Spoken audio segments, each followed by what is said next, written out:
Sahana vavatu Sahanau bhunaktu Sahaviryam karavavahai Tejasvinavadhitamastu Ma vidvishavahai. Om Shanti Shanti Shanti. May the Lord protect us. May He nourish us. May we acquire the capacity to study and understand the scriptures. May our study be brilliant, and may we not cavil at each other. Om, peace, peace, peace unto us all. Dear brothers and sisters, loving Sai Ram to all of you. We welcome everyone to the Sri Sathya Sai Baba Center of Arcadia. So we'll continue our Gita Jnana Yajna, that is study of the Bhagavad Gita, one of the greatest scriptures for us to redeem ourselves. So here we are on chapter 17, page 155. It is the hard copy, and in the soft copy you received, chapter 17, page 76. So last week we discussed where Lord Krishna was telling how important we need to fix the mind on God, Ananya Bhava. That is the one he was emphasizing, Ananya Bhava. And because Arjuna, like everybody, like a spiritual seeker, he has doubts. So he was having doubts. By the way, first let us also express gratitude to Swami for making us able to come here. Because sometimes you cannot come, for to be health reasons, family commitment, work commitment, traffic, or just want to take it easy and watch TV. To be able to come, so you all are blessed. It's God's grace. So Swami says in spirituality, devotion is important, but it has two bodyguards. Devotion with duty and discipline. So, I have very much love for Swami devotion. But do you have discipline? This means you should have that punctuality. Exactly, you are committed yourself, and you do your assigned duty well. So you have to, like here, should come prepared, that reading those slokas, understanding the meaning, then you will enjoy better. So that is our duty. Discipline is coming regularly on time. Then our devotion will be nurtured. So that's why Swami says three important Ds: devotion, duty, and discipline.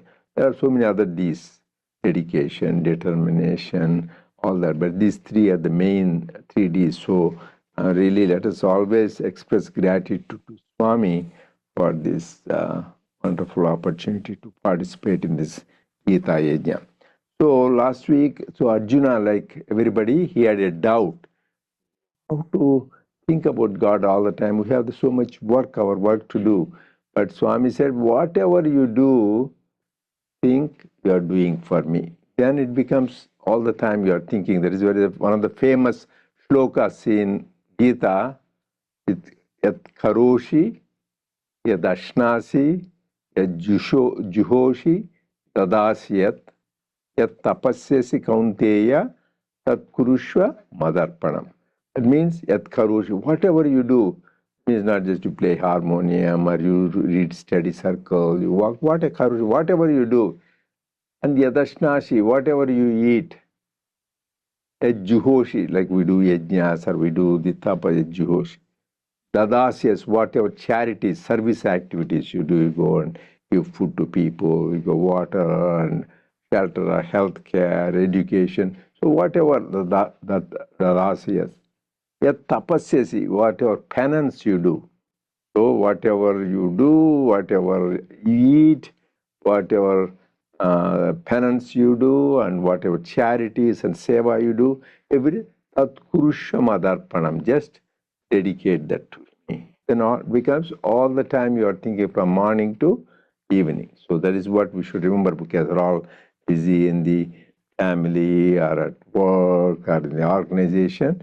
But we have that attitude, then it becomes ananya bhava, ananya. This particular thing is very important. What did we say last week? There are the three jewels, precious jewels in Bhagavad Gita. Swami said, everyone, whatever slokas you know or not, these three are important. I think Prajnan was telling. What is the first one? Arpanya dosha. Arpanya dosha. This is the chapter 2, sloka 7. This is important. So there are three, like in a balance. In the middle there is a needle, and on the left side a pan, right side. Left side, Swami says, is this karpanya dosho upavata swabhavaha. So I will say the summary meaning. So he says, because he saw all those people, Arjuna is brought in the middle of the battlefield, he was confused. He see his grandparents, his teachers, his cousins, so all those peoples, and he says, how can I kill them? So he was confounded and confused because of his attachment. If it is somebody else there, he would have, without any hesitation, he would have massacred, killed all of them within a minute, because so many powerful weapons. Because he hesitated, not because of his ideal of non-violence, because his attachment. So he was confused. Karpanya dosha, that is called. Sometimes in life we get confused what is good and what is not. So that is why upahata swavaha puchami tvam dharma. So I have this dharmic doubt. I don't know. I'm asking you this doubt. So tell me what is good for me. Sometimes you have to go to God. Lord, I don't know what is good, what is bad. I'm praying to you. Show me the way. Then says, important is Chamitvam dharma sammudha chetaha. Shreyas nishchitam bruhi tanme ishyasteyaham shadimam. Those three things. So I'm asking you, tell me what is good for me. I'm asking, because I don't know, sometimes we think it is something good for us. We should ask God, Lord, I'm at this juncture, I don't know what is good, what is bad. Please tell me what is good for me. Why? I'm your shishya. I'm your disciple. Actually, he is his brother-in-law, right? Arjuna is the brother-in-law and he is his friend. But this time, he didn't say, I'm your brother-in-law, tell me, are you, I'm your friend. He said, I am your shishya. Because there is a unique relation between guru and shishya. Guru, whatever Swami said in the discourses many times, we should, whatever the guru says, without any doubt or without any question, implicitly follow. That means he is telling Lord Krishna that I am your disciple. Shadimam. He didn't say tell me. Shadimam means command me. So just means you only the guru can command you or nobody else. So Shadimam. So I am your disciple. So command me. Why? Tvam prapanna. I am surrendering to you completely. Lord, I am confused. I don't know what is good and what is bad for me. So please tell what is good for me, because I am your disciple and I'm completely surrendered to you. So please command and I will do it. Actually, at the end, even students made a drama. Arishye Vachanam Tava. After listening to the whole Gita, the 18th chapter, at the end, Lord Krishna asks, hey, did you listen well? Are your doubts gone? He says, Arjuna says, Karishye Vachanam Tava. Lord is a famous like a commandment. Karishye Vachanam Tava. I will do as you say.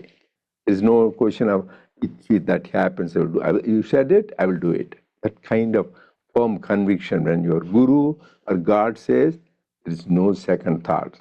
You told me, I will do it. It doesn't matter what the consequences are, because there are people like that. They will do for God anything, even though, you know, the Kannappa story, he gave away his eyes, and there are people who do that. So you should have that kind of surrender. Actually, we were reading Satyarita. So one time, Baba tests you. So they brought a goat, and Baba said, somebody kill it. So then he called this Bade Baba, there is one, he's a Muslim man. He says, oh, why should I kill? I will be simple, I won't kill. And then another, he has close devotee, Shama. He tells him, oh, kill. He says, yeah, because a good disciple, he goes. But meanwhile, they cannot find the knife because the lady who gave, she took it away. Once she knew why that is being used. Then there is a great devotee called Kaka Sahib Dikshit. He's a Brahmin. He says, go and kill it. Then that man gets ready, takes the knife, and says, just about to hit it. Hey, Baba says, hey, foolish guy, you're a Brahmin. That too, why do you want to kill? Isn't that sinful? Then that man gives, that is important. Abba, I don't know what is good, what is bad, what is sin. Once you say, that is Veda for me. I don't care what it is, I will do.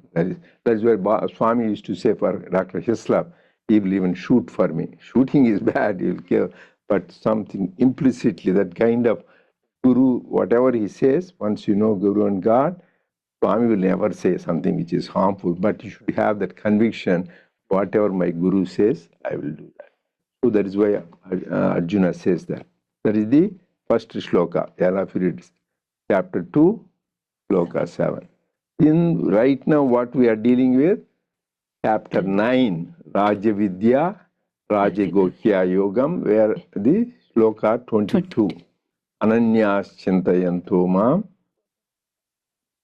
Esha Nityabhiyuktanam Yogatshemam Vahamya. We'll come back to that. That is the main discussion. And the last one is chapter 18. 66. Everybody make a note of that. Read. This is at least you can memorize. Chapter 18, Shloka 66.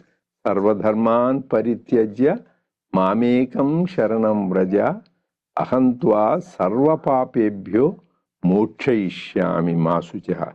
That is the last ultimate shloka. Even though there are few shlokas after that, one tradition called Vaishnava tradition, they think this is called Charama Shloka. That means this Gita ends. Because once you surrender to God completely, Mamekam Sharan, there is nothing more to do, right? You reach the goal. That is the ultimate in spirituality.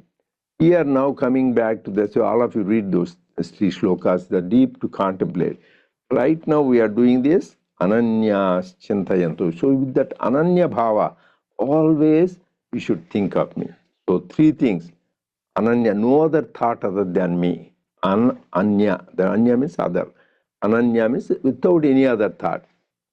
So, Satata Yuktanam, not sometimes part-time devotees. Swami says you take sometimes the morning and the evening puja or something, but always that should go underneath in subconscious mind, that feeling that God is with me, He is there. Be always connected to Satata Yuktanam. And you should have the fixity on Him. Anya Chintayantomam is constantly contemplate without any other thought, constantly fix the mind on God.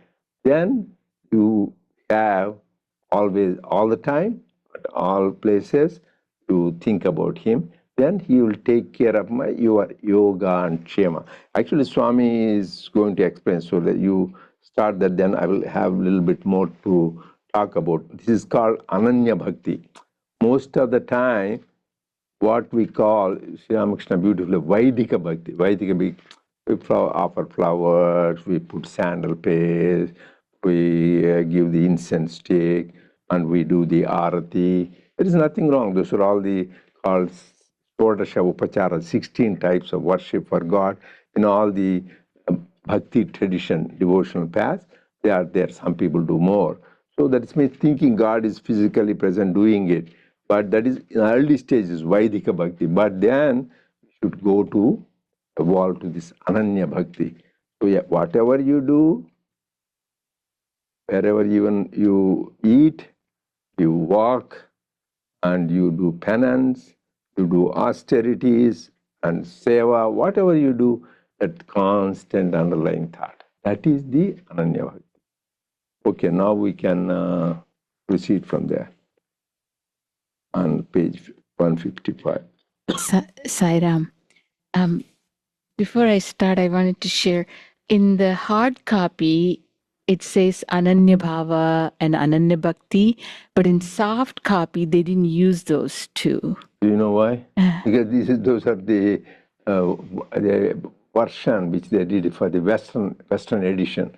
So this was started about 30 years ago by a group of Westerners, so that they want to minimize the use of Sanskrit words. We had even the regular publications with that, even the hard copies, the book center, but in general, we use both. So here, anyway, all of you know Sanskrit, so it should not be a problem to use Sanskrit. Yeah, that is why they don't use it. But it has its own power, that Sanskrit word. But for people who don't understand it, Right. understand meaning is important. So for people who don't know the Sanskrit meaning, then that is why you should use both. They use both. Yeah, they used as a supreme spirit. So that Supreme Spirit doesn't justify Ananya Bhakti. Ananya Bhakti is devotion, Ananya is without any other thought. Okay, see. Arjuna, you say that this Ananya Bhava, this Ananya Bhakti is quite easy, and that there is no need to take any greater trouble. You also declare that for those who have acquired it, you are readily attainable. Well, what exactly is the benefit of attaining you? Krishna smiled at this and replied, Arjuna, what greater benefit is there than that holy victory makes mortal man a Mahatma? You may still pose the question of what benefit is it to become a Mahatma? Listen, the Mahatma is far superior to the ordinary man. The latter is established in the body and the jiva. He identifies himself with the body and with the breath, with the particular, the wave. So he is tossed about by joy and grief. He raises or falls with each experience. Between snatches of calm and storm, he reels under many a blow. The Mahatma is free from all dual experiences. He is above and beyond. He has realized himself from identity with the particularized. He is the universal, the eternal, the changeless, the Brahma Bhava, not the Jiva Bhava. He knows that the Atma is not a limited entity. He feels that it extends beyond all limits. He's free from blemish of tamas and rajas. He's neither dull nor driven about by desire. He has pure consciousness, unaffected by attachment or hate. Many who style themselves as such nowadays have no purity in their hearts. Their consciousness is soiled by foulness, but the pure in heart have no further birth and death. They're under no obligation to appear again on earth. Without attainment, that purity, you cannot escape the round of birth and death. However, many your meritorious deeds, however high your spiritual status, however glorious the heavens you have secured. Only those who are perpetually in that Brahma Bhava can attain this timeless me and be free from the chain by merging in me. Stop here.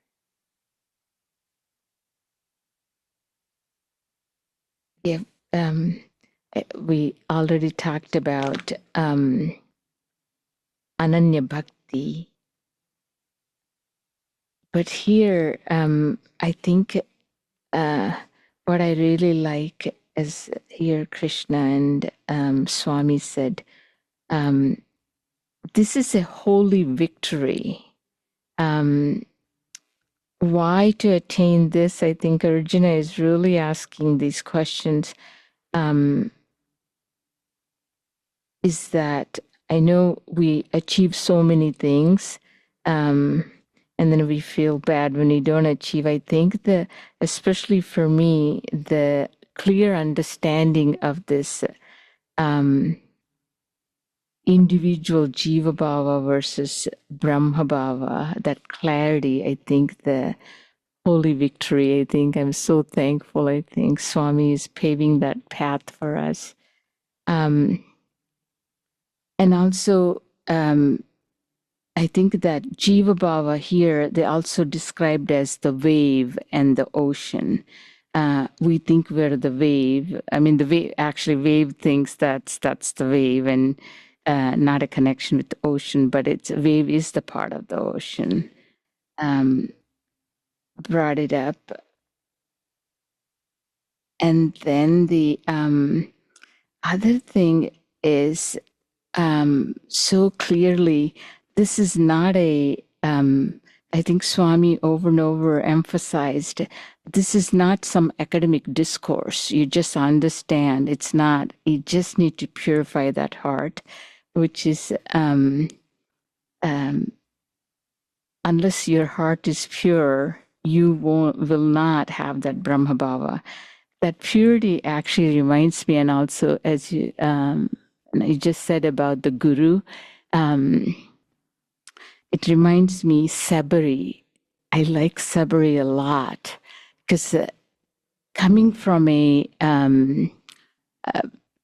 little archer family, No, tribal. Tribal family, her guru said, at least what I heard, her guru said, one day Lord Rama will come to you. I mean, that is such a powerful statement. How would anybody believe God is going to walk to you? But she believed. And I think that really touches me. I think that purity is the one. I mean, she didn't really elaborately read Upanishads and Vedas, none of that. That intense devotion about her guru's word. And Rama walked in. Just such a beautiful thing. And also here, when it said, you can attain me and you merge with me, that merging is not a physical phenomena, right? This is just the moving that mind, intellect, that with the conviction from Jiva Bhava to Brahma Bhava. That is the actual merging that I share. Yeah, so I think I'm happy you brought the example of Shabari. It is a great example. So you don't need to be a great scholar, and she has a great lineage. She was a tribal woman. But two important things. One is she had complete faith in her guru's words. He will come. She didn't have doubt, oh, really will he come? When will he come? So didn't care when he will come. Every day she was ready, cleaning the place for him, trying to get the food ready for him. So, and because by the time constantly thinking about Rama, because when she was sweeping the streets, when she was collecting the fruits, all the time her mind was filled with Rama. It's not just she was mechanically doing. So that is Ananya Bhava. She's always thinking.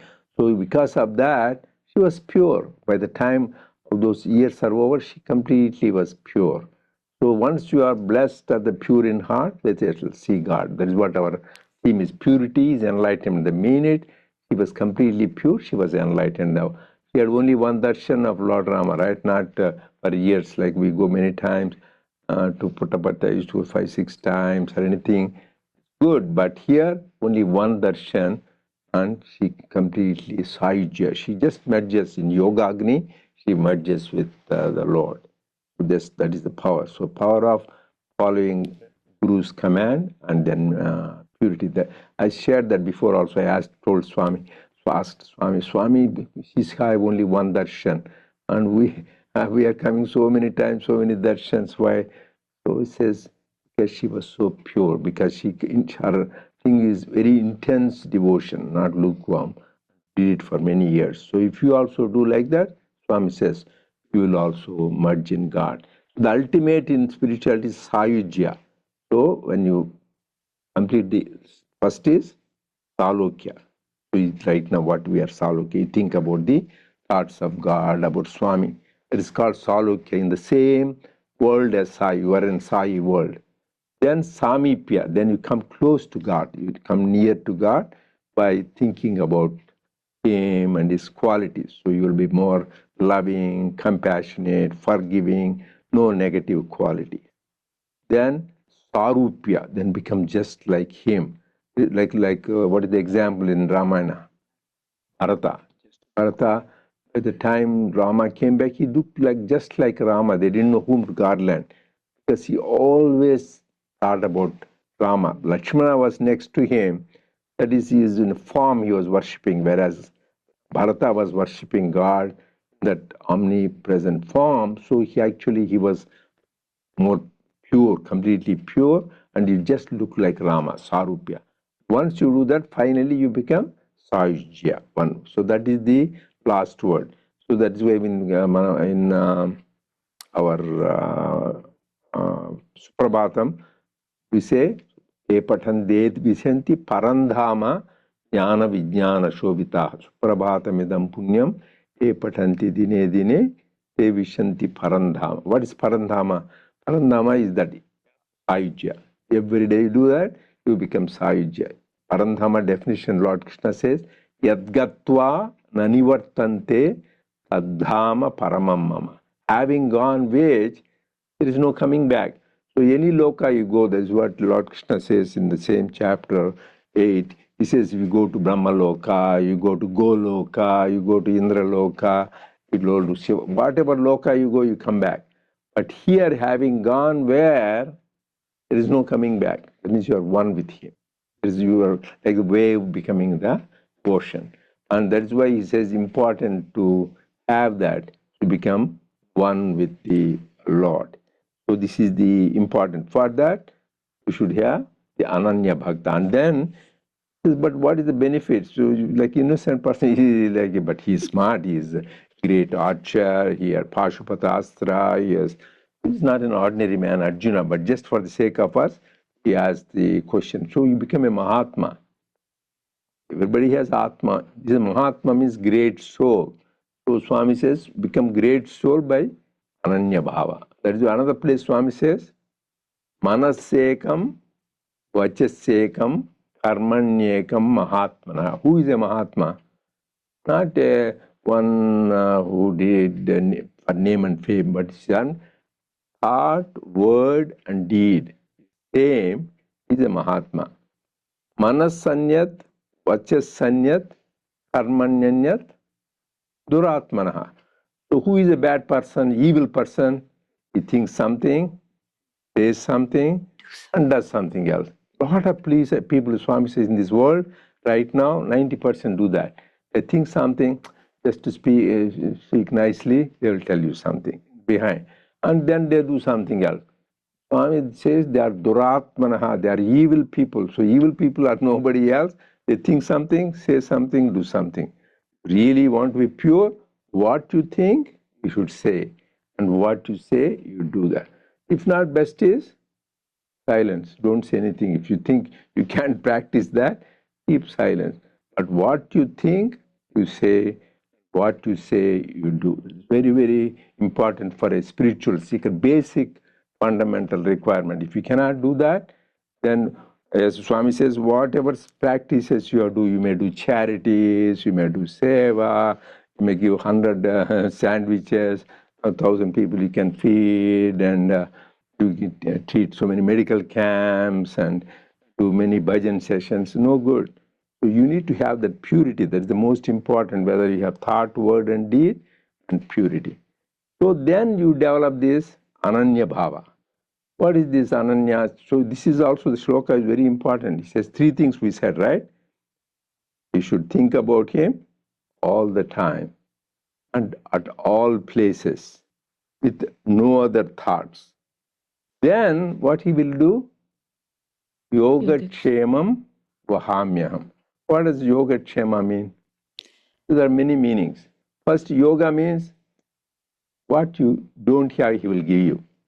Like you don't have enough food, He will supply you the food. You don't have enough clothing, He will give you You don't have enough money, he will give you. What you lack, he will give you. That is yoga. Kshema is whatever you got, you have it, you have money, and you lose it. What is the use? He make sure it's safe. So he makes you have what you don't have, yoga.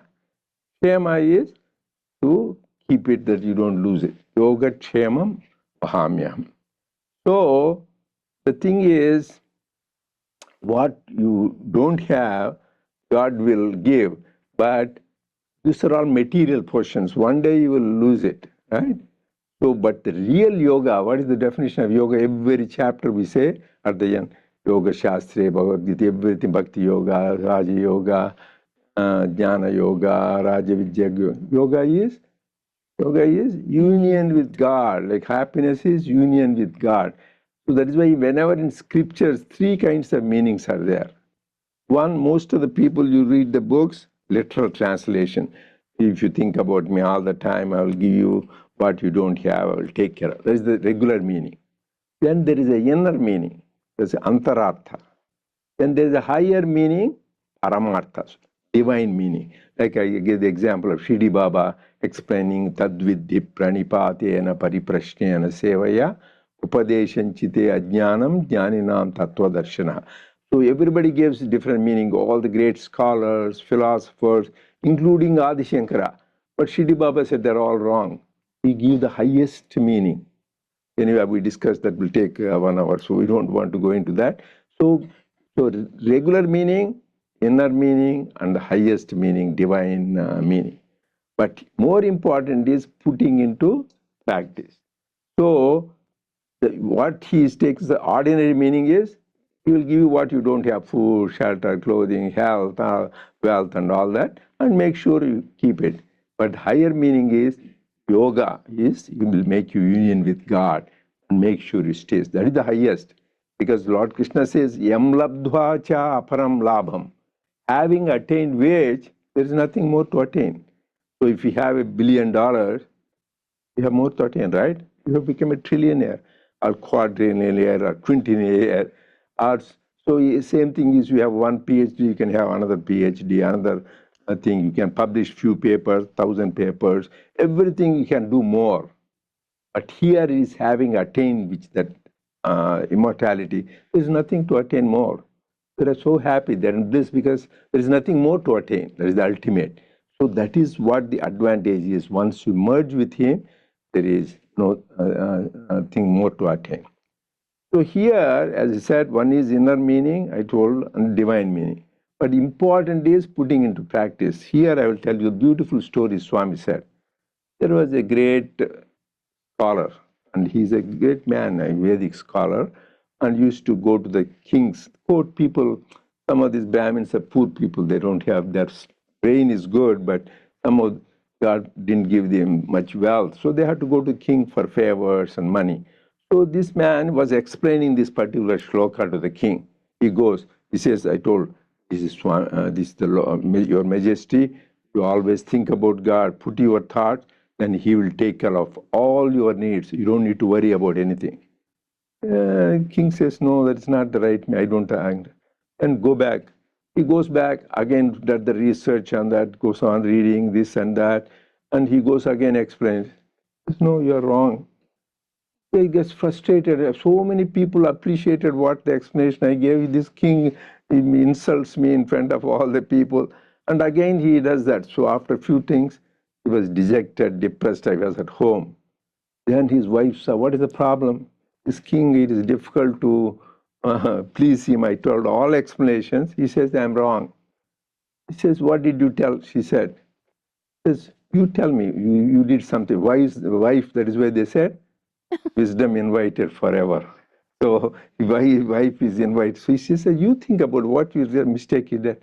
I don't know what mistake I did. You silly woman, you work in the kitchen, you know how to wash the dishes, cook food. What do you know about Sanskrit and Bhagavad Gita? He scolded her. Then he said, well, at least, okay, what do you think? What does it say? If you depend on me, I will take care of all your needs. Lord Krishna is telling, and you are going to the king for favor. That means you are not depending on Lord Krishna, you are depending on the king. Oh, my God, now I understand. Now I know the meaning of what it is. So he was thinking, if you look to me, I will take care of all my needs. That is what Lord Krishna says. If you depend on me only, I will take care. So instead of that, this guy was saying, so the king wanted to teach him a lesson. He's a good king, philosopher king. So he says, yeah, yeah, you're right. Now I won't go. So next day he told him to come. I said, I won't go. Next day he didn't go.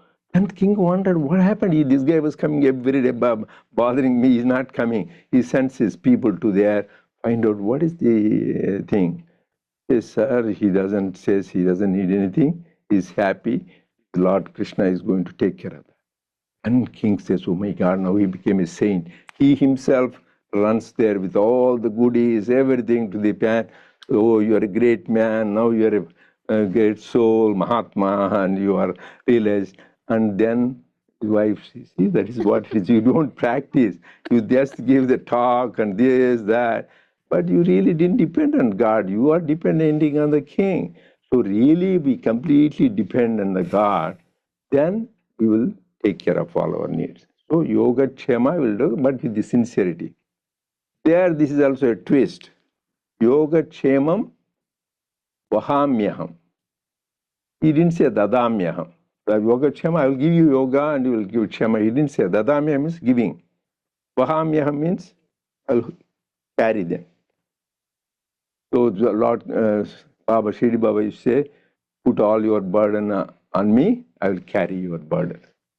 Like Ramana used to say, if you go into a train, there is surrender, and you take your luggage, you this and all that. One guy said, oh, the train too much. He put it on his head. He doesn't want the train to carry the load because he thought he's ignorant that he's carrying anyway him and his luggage.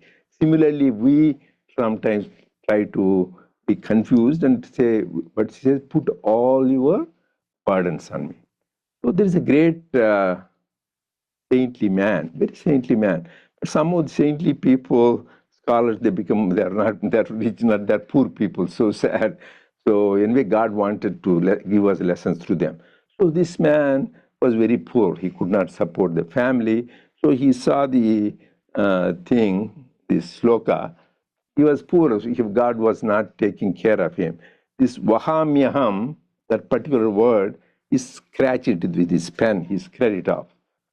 And then that is it. So he says he is not taking care of me, so he scratched it off.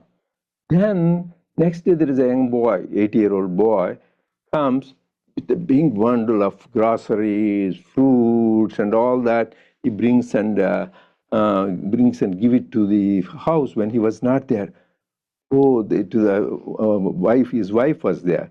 What is, oh, this cute boy, she fondled him, is very cute, and he gave all the grocery, everything, whatever they needed. Then she saw suddenly there is a big scratch on his body. Hey, what happened? Who did this? You're such a good boy, what happened? Your husband did it. My husband did it? Old man, as he's getting older, he's losing his senses. He has no sense. You are such a good boy. How could he do this to you? Let me take care of him when he comes. And when he comes, he says, what is happening? Oh, this boy, young boy came and gave all these things. He was happy, good. And he says, only one thing objection, you are an old, crazy man. As you're getting older, you are losing his marbles. So why did you bother that boy? What boy? I never even know who that boy is. No, you scratched him, he showed me. Oh, then he realized. In the shloka, he scratched up vahamyaham because he didn't believe how could God didn't do. So there is a thing, dadamyaham means giving. Vahamyaham, he was carrying those groceries on him. Vahami, I am taking care of that. See, God takes care of all of the things. So this is the different perception of the same thing. So we should have that thing.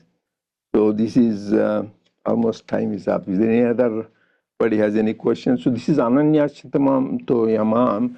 This is a different angles because people have dilated and discussed many things on this particular one. This is very, very important sloka. Like I said, of the 3 shlokas, this is the one which is in the middle part of the Gita. Anybody has any comments or questions?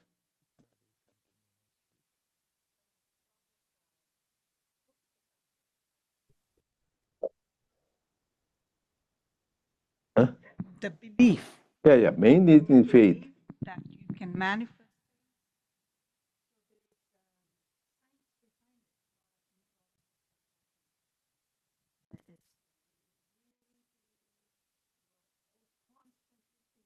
About it. Close it, yeah. Put in there like this in there. There is that gets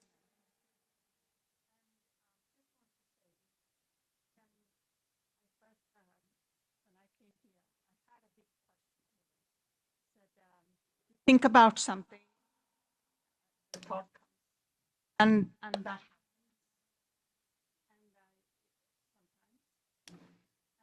ask Father,